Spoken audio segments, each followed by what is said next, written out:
नमस्कार दोस्तों, आप पढ़ रहे हैं कक्षा 11वीं एनसीईआरटी इंग्लिश और आज हम पढ़ेंगे हॉर्नबिल बुक की सेकंड पोयम जिसका नाम है द लेबरनम टॉप और इसके 5 इंपॉर्टेंट क्वेश्चन करेंगे।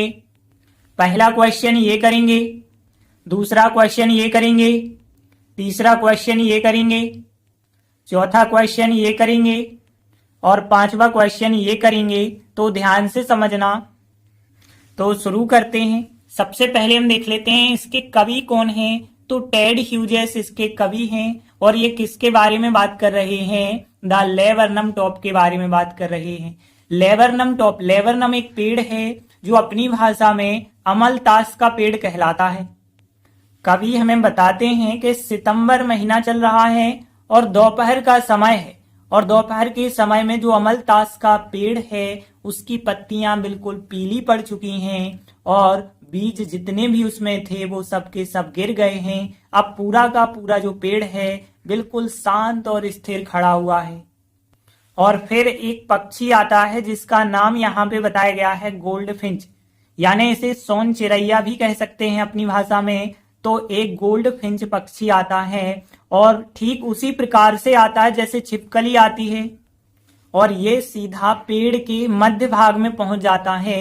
तो पेड़ में कंपन होना शुरू हो जाता है और पेड़ के अंदर चहचहाने की और सरसराहट की आवाजें आने लगती हैं। और ये आवाजें किनकी आई हैं? जो गोल्ड फिंच पक्षी है उनके चूजों की, उनके बच्चों की आवाजें आई हैं। ऐसा लगने लगता है जैसे मशीन का इंजन चालू हो गया हो, ऐसे लगने लगता है। और जो गोल्ड फिंच पक्षी है, जो चिड़िया है, वो फिर अंदर जाती है पेड़ के अंदर और अपना मुखौटा मतलब अपना चेहरा जो है अपने बच्चों को दिखाती है और जो भी खाने के लिए लाई होगी वो सब जो है अपने बच्चों को देती है।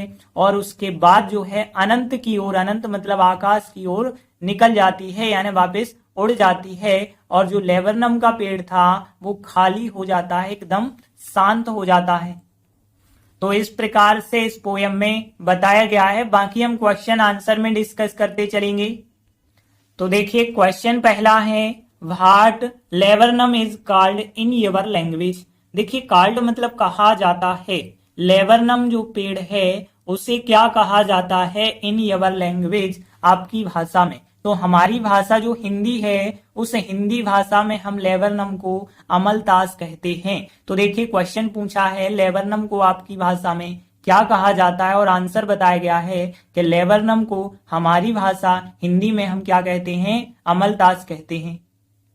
तो देखिए अब हम इस आंसर को ट्रांसलेट के माध्यम से बनाएंगे। तो कैसे, देखिए ध्यान देना। लेबरनम को तो यहाँ पे लिखेंगे हम लेबरनम और फिर कहा जाता है। तो देखिए प्रेजेंट सिंपल का पैसिव वॉइस है, इसी वजह से इज के बाद थर्ड फॉर्म लगा है तो हम भी बिल्कुल इज के बाद थर्ड फॉर्म लगा देंगे। तो यहाँ पे लेबरनम इज कॉल्ड कहा जाता है।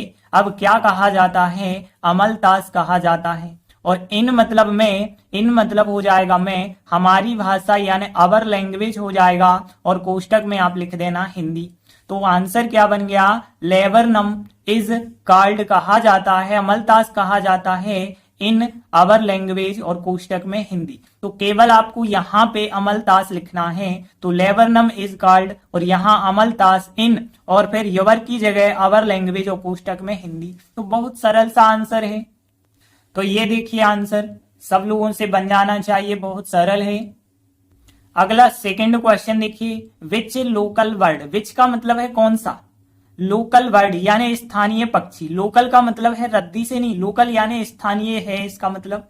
तो यहाँ कौन सा स्थानीय पक्षी इज लाइक के समान है the gold Finch. Gold Finch जो पक्षी है उसके समान कौन सा हमारा स्थानीय पक्षी होता है, इसके बारे में हमें बताना है। तो देखिए क्वेश्चन पूछा गया है कौन सा स्थानीय पक्षी गोल्ड फिंच की तरह होता है। तो देखिए जो गोल्ड फिंच पक्षी है वो बिल्कुल सोन चिरैया की तरह होता है और सोन चिरैया का नाम जो है वो है इंडियन लुटिनो रिंगनेक। तो फिर देखिए आंसर क्या बताया, जो इंडियन लुटिनो रिंगनेक है मतलब इसे ही सोन चिरैया कहा जाता, ध्यान रखना। और ये जो पक्षी है गोल्ड फिंच की तरह एक स्थानीय पक्षी होता है।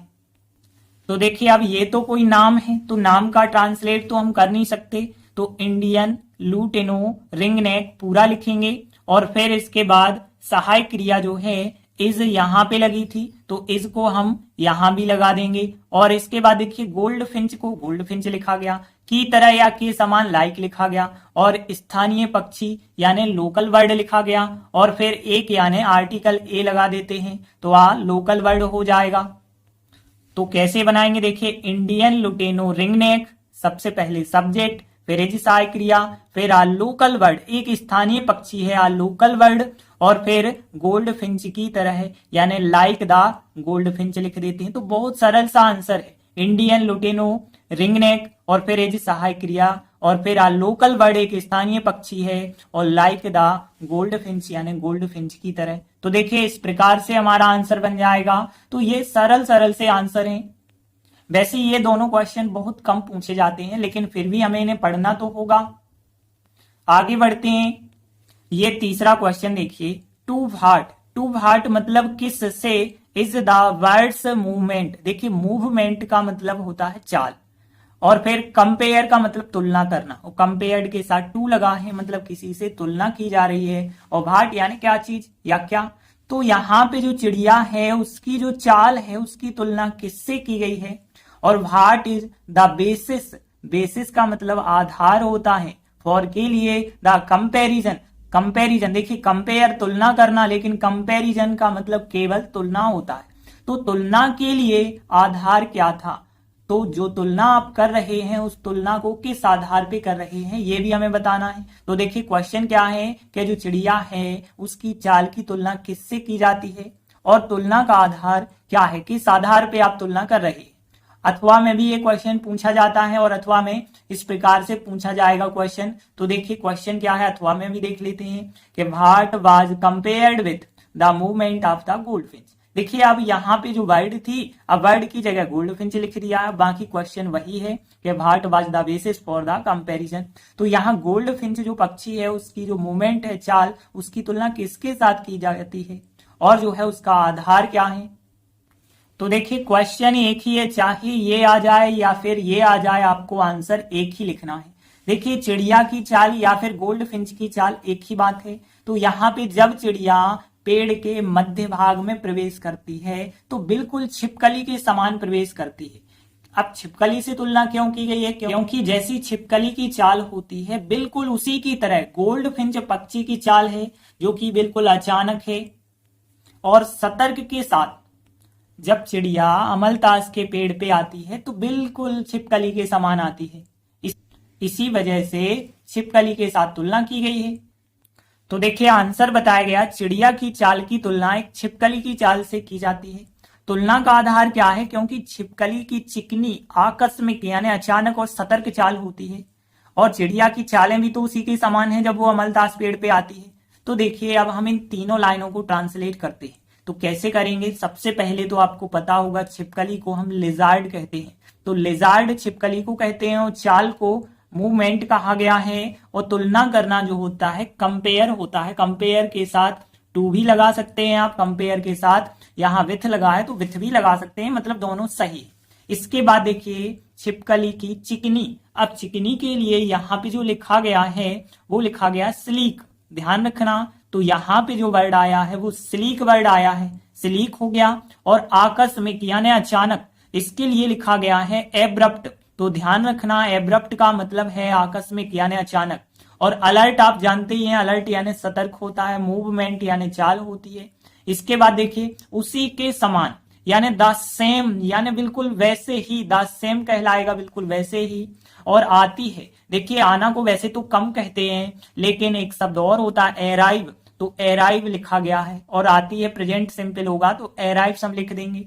तो बस तीन वर्ड आपको ध्यान रखना, एक तो स्लीक यानी चिकनी के लिए, और एब्रप्ट आकस्मिक के लिए, और एराइव से मतलब आना। अलर्ट आपको पता है, छिपकली को लिजार्ड पता है, और चाल को मूवमेंट पता है।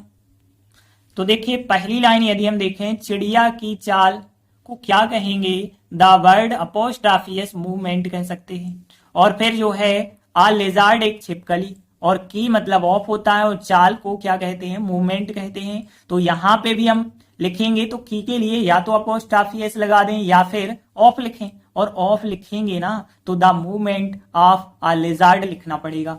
तो देखिए सबसे पहले हमने ये लिखा सब्जेक्ट और इसके बाद सहायक क्रिया इज लगाई।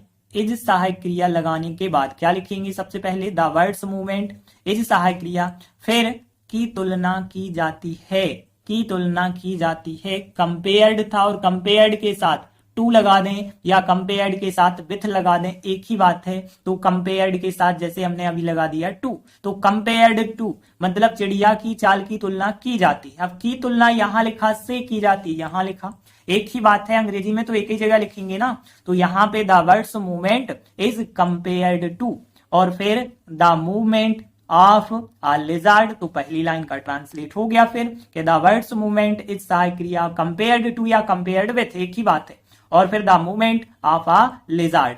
फिर देखिए तुलना का आधार, देखिए तुलना का आधार ये लिखा है the basis for the comparison, ये लिखा ना the basis for the comparison, तो यही वर्ड लिख दें फिर आप। तो यहाँ पे लिखा हमने कि the basis for the comparison और फिर इज सहायक क्रिया लगा के, इज सहायक क्रिया लगाएंगे और फिर देखिए आगे क्या क्या है। यहाँ पे छिपकली को लिजार्ड कहते हैं, लिजार्ड, और फिर ऑफ मतलब की, और चिकनी को हमने स्लीक बताया, स्लीक चिकना के लिए होता है तो स्लीक हो गया, और एब्रप्ट बताया आकस्मिक के लिए, एंड जो है अलर्ट, अलर्ट यानी सतर्क के लिए हमने बताया, और चाल को क्या कहते हैं, मूवमेंट कहते हैं। तो यहाँ पे लिखा हमने तुलना का आधार यानी the basis for the comparison is सहायक क्रिया। फिर इसके बाद हमने लिखा कि sleek, abrupt and alert movement, फिर ऑफ आ लिजार्ड लिखा। तो इस प्रकार से बन जाएगा फिर कि तुलना का आधार यानी the basis for the comparison is सहायक क्रिया,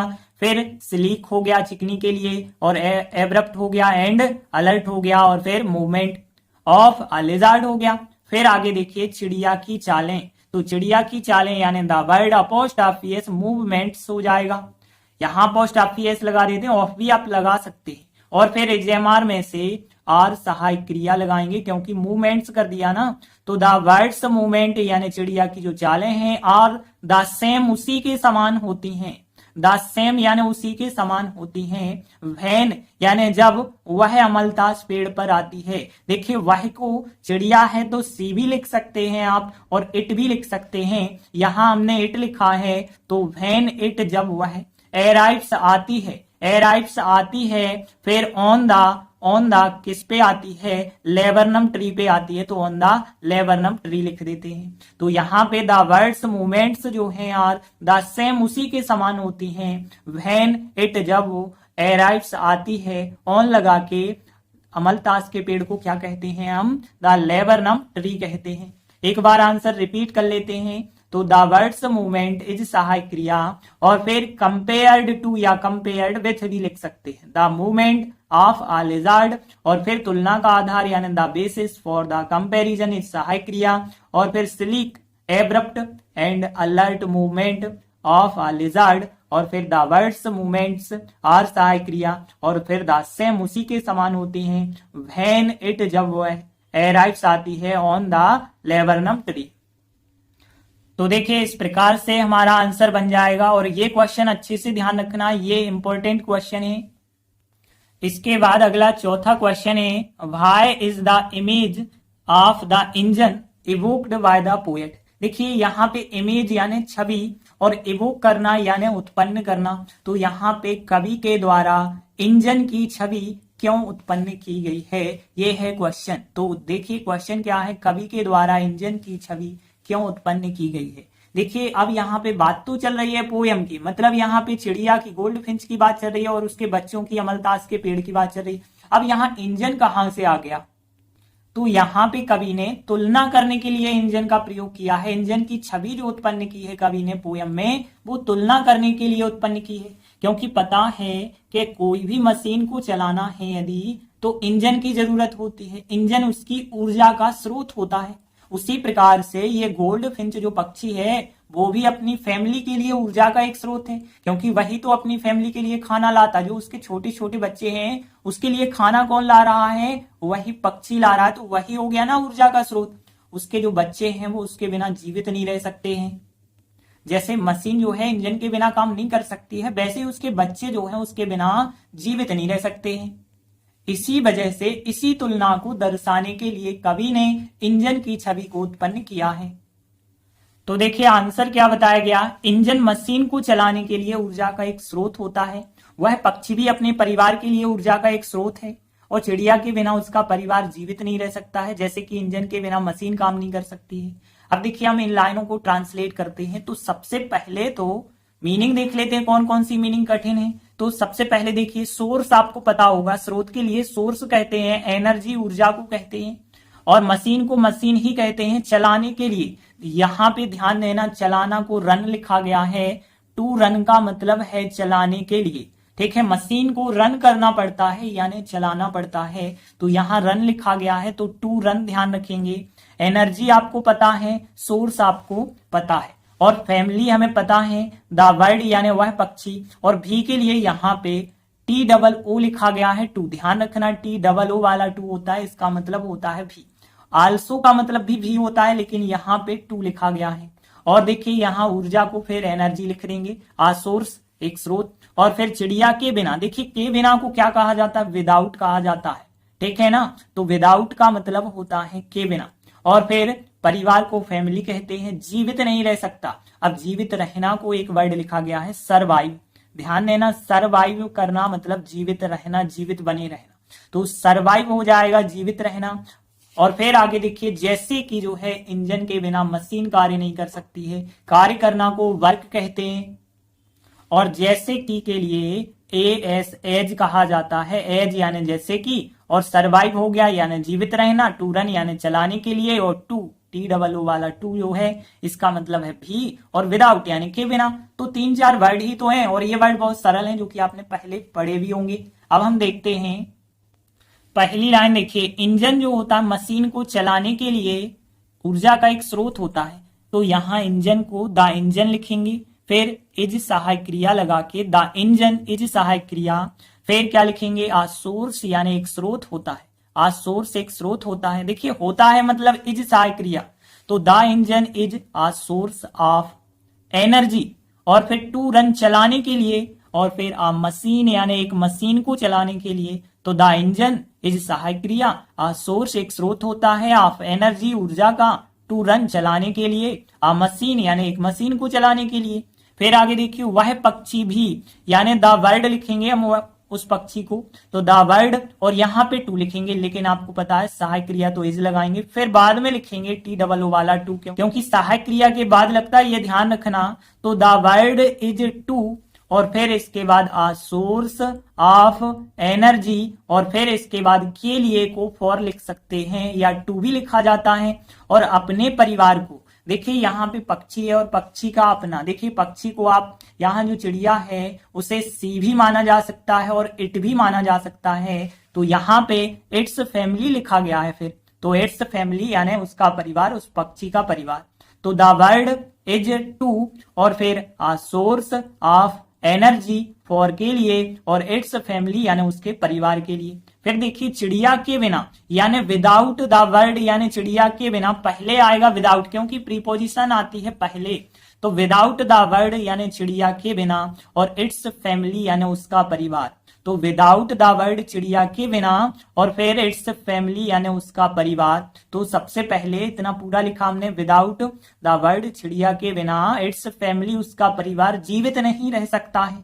देखिए यहाँ पे सकता यानी कैन है, और फिर नॉट नहीं के लिए, और जीवित रहना को हमने बताया सरवाइव, तो सब्जेक्ट लिखा, फिर कैन और नॉट इकट्ठा लगाना है तो कांट लिख सकते हैं, क्योंकि आपको पता है शॉर्ट फॉर्म जो होता है कैन में नॉट जोड़ देते हैं तो कांट बन जाता है।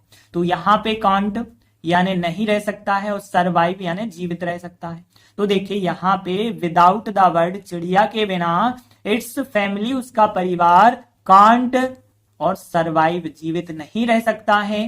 फिर आगे देखिए जैसे कि मतलब एज जैसे कि इंजन के बिना, तो विदाउट इंजन यानी इंजन के बिना मतलब विदाउट इंजन, द मशीन यानी मशीन कार्य नहीं कर सकती है। देखिए कार्य करना को वर्क कहते हैं, नॉट यानी नहीं, सकती यानी कैन, तो फिर कैन नॉट यानी कांट, फिर लिखेंगे तो कांट हो जाएगा, वर्क हो जाएगा, मशीन हो जाएगा, विदाउट इंजन हो जाएगा। तो एज जैसे कि विदाउट इंजन, इंजन के बिना, द मशीन जो मशीन है वो कांट वर्क नहीं कर सकती, काम नहीं कर सकती। एज जैसे कि विदाउट द इंजन, इंजन के बिना द मशीन जो है कांट वर्क, कार्य नहीं कर सकती। एक बार हम पूरा आंसर रिपीट कर लेते हैं। तो the engine is a source, एक स्रोत होता है, ऑफ एनर्जी, ऊर्जा का, टू रन, चलाने के लिए, आ मशीन, मशीन को चलाने के लिए। The world is to a source of energy for its family, और फिर without the world its family can't survive, as जैसे कि विदाउट द इंजन, इंजन के बिना द मशीन कांट वर्क। तो देखिए इस प्रकार से हमारा आंसर बन गया, और ये आंसर बिल्कुल भी कठिन नहीं है क्योंकि बहुत सरल से मीनिंग इसमें इस्तेमाल करे गए हैं, तो आसानी से सबसे बन जाना चाहिए। इसके बाद देखिए पांचवा question, what is the engine of the machine, मतलब यहाँ पे मशीन का इंजन क्या है, और what is it's fuel, fuel यानी होता है ईंधन, उसका ईंधन क्या है। तो देखिए यहाँ पे पोयम में मशीन की बात चल रही है, उस मशीन का इंजन क्या है, किसे कहा गया है मशीन का इंजन, और उस मशीन का फ्यूल क्या है, मतलब ईंधन क्या है, ये हमें बताना है। तो देखिए क्वेश्चन क्या है, मशीन का इंजन क्या है और उसका ईंधन क्या है। तो देखिए जो गोल्ड फिंच पक्षी है वो अपने परिवार के लिए एक इंजन है, पूरा परिवार जो है एक मशीन समझ लीजिए, और वो गोल्ड फिंच पक्षी जो है इंजन है जो कार्य करता है। बाकी सब तो घर में रहते हैं, उनके छोटे छोटे बच्चे हैं वो घर पे रहते हैं, लेकिन इंजन कार्य करता है, तो गोल्ड फिंच पक्षी कार्य करता है। वह जाता है उनके लिए भोजन ले आता है और फिर उन बच्चों को दे देता है, तो जो भोजन लाता है वही भोजन उसका ईंधन है। तो देखिए आंसर बताया गया कि गोल्ड फिंच को उसके परिवार का इंजन कहा गया है। इंजन का जो ईंधन है वह भोजन है जो गोल्ड फिंच पक्षी अपने चूजों के लिए यानी अपने बच्चों के लिए लाती है। गोल्ड फिंच पक्षी है तो लाती है, लिख दिया। अब देखिए हम इन लाइनों का ट्रांसलेट करेंगे तो कौन कौन से वर्ड, देखिए भोजन को फूड कहते हैं, फूड यानी भोजन, और यहाँ पे वह भोजन यानी द फूड कहेंगे, वह भोजन। और लाना को ब्रिंग कहा जाता है, आपको पता होगा, तो ब्रिंग यानी लाना होता है। और चूजों को चिक्स कहा जाता है, ध्यान रखना, तो CHICKS चिक्स यानी होते हैं चूजे, तो ध्यान रखना। और ब्रिंग यानी लाना होता है, और प्रेजेंट सिंपल होगा तो ब्रिंग्स यानी लाती है। और फिर यहाँ पे भोजन यानी फूड होता है, द फूड हो जाएगा वह भोजन। और ईंधन को फ्यूल कहते हैं, इंजन को इंजन कहते हैं। और फिर देखिए यहाँ पे उसके परिवार को फैमिली कहते हैं। अब देखिए उसके के लिए हमने बताया था गोल्ड फिंच पक्षी को यदि आप सी मानते हैं तो फिर हर लिख दीजिए, और इट मानते हैं तो इट्स लिख दीजिए, कोई प्रॉब्लम नहीं है। जैसे हम यहाँ पे हर फैमिली लिखते हैं और यहाँ पे हर चिक्स यानी उसके चूजे हो जाएगा। और इंजन कहा गया है, इंजन को इंजन देखिए कहा गया है, आपको पता होगा कि जो कॉल्ड होता है उसका मतलब होता है कहा जाना। यहाँ पे देखिए कहा गया है परफेक्ट टेंस है, गोल्ड फिंच को कहा गया है प्रेजेंट परफेक्ट का पेसिव वॉइस है, और पेसिव वॉइस में आपको पता है बीन थर्ड फॉर्म लगाते हैं, तो बीन कॉल्ड लिखना पड़ेगा, यहाँ पे कहा गया है। तो क्या बनाएंगे, देखिए पहला वाक्य होगा यहाँ पे द गोल्ड फिंच यानी गोल्ड फिंच को हैज सहायक क्रिया लगा के बीन थर्ड फॉर्म यानी बीन कॉल्ड कहा गया है। तो the gold Finch has been called कहा गया है। अब फिर क्या कहा गया है, द इंजन कहा गया है ऑफ यानी का हर फैमिली यानी अपने परिवार का, तो the gold Finch has been called कहा गया है, द इंजन कहा गया है ऑफ हर फैमिली अपने परिवार का। आगे देखिए इंजन का ईंधन यानी आप लिखेंगे ईंधन को फ्यूल ऑफ, और द इंजन तो the fuel of the engine, देखिए the fuel of the engine यानी इंजन का ईंधन। और फिर इज सहायक क्रिया लगा के द फूड यानी वह भोजन है, द फूड यानी वह भोजन है, तो यहाँ पे the fuel of the engine का जो ईंधन है, इज सहायक क्रिया लगा के द फूड वह भोजन है। दैट यानी जो गोल्ड फिंच पक्षी जो है ब्रिंग्स यानी लाता है या लाती है, तो गोल्ड फिंच जो है ब्रिंग्स लाती है। और फिर फॉर यानी के लिए, और फिर हर चिक्स मतलब अपने चूजों के लिए, हर चिक्स हो जाएगा मतलब अपने चूजों के लिए। तो यहाँ पे the fuel of the engine is सहायक क्रिया द फूड यानी वह भोजन है दैट जो गोल्ड फिंच पक्षी ब्रिंग्स लाती है फॉर के लिए, और हर चिक्स यानी अपने चूजों के लिए। एक बार पूरा आंसर रिपीट कर लेते हैं, द गोल्ड फिंच हैज सहायक क्रिया, बीन कॉल्ड कहा गया है, द इंजन इंजन कहा गया ऑफ हर फैमिली अपने परिवार का, और फिर the fuel of the engine is सहायक क्रिया, द फूड वह भोजन है, दैट जो कि द गोल्ड फिंच जो गोल्ड फिंच पक्षी है, ब्रिंग्स लाता है, फॉर के लिए, और फिर हर चिक्स मतलब अपने चूजों के लिए। तो देखिए इस प्रकार से हमारा आंसर बन जाएगा, और ये आंसर बहुत सरल है, ज्यादा कठिन नहीं है। तो आज हमने 5 इंपॉर्टेंट क्वेश्चन किए, बाकी बचे क्वेश्चन आगे के वीडियो में करेंगे। तब तक के लिए धन्यवाद।